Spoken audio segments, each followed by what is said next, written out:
On April 14, 1561, residents of Nuremberg reported objects in the sky. Reports spread quickly, page to page, as neighbors compared what they believed they had seen above the rooftops. Printers set type and pressed ink to paper, preparing to capture the morning's rumor for the city to read.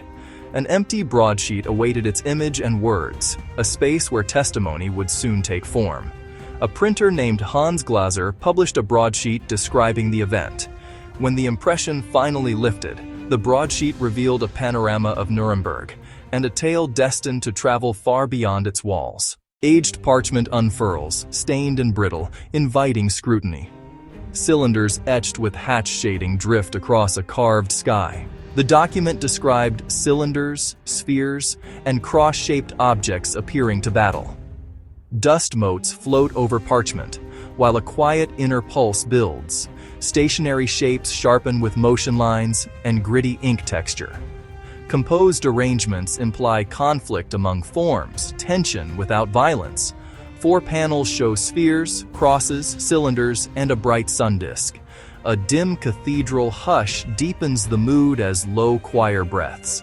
Hands gesture above a chaotic engraved sky, weighing meanings. Close-on textured ink lines. Classic illustration beats come alive. The woodcut holds on a taut composition before release.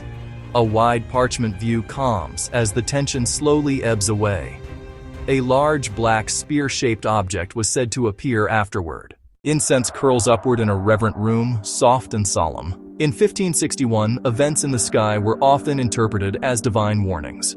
Gold leaf glints through bright ink hatching on aged parchment.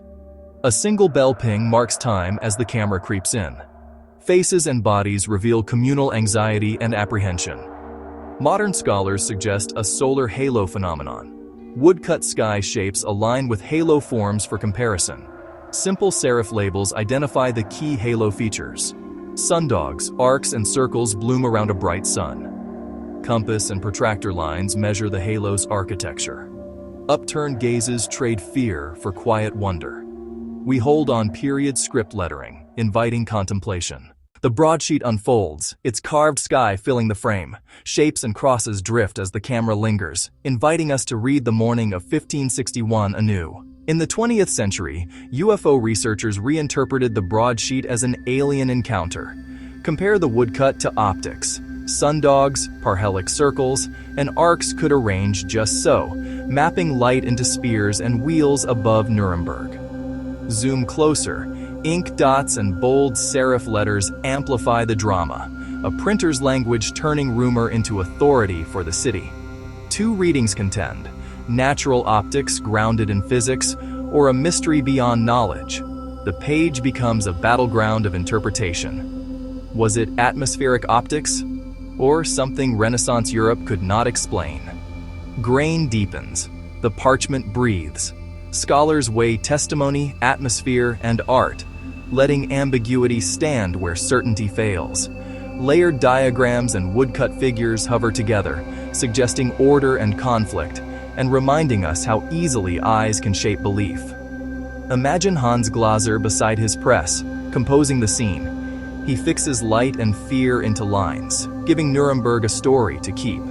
Ink gathers at the edges. Hands steady the sheet while the sky's puzzle settles into print, resilient and unresolved. Set upon a table, the broadsheet quiets. Its stillness asks us to study, not to rush past the careful marks. A headline holds our gaze, bell-like and solemn, inviting reflection. Negative space opens for credits, the question lingering without an answer.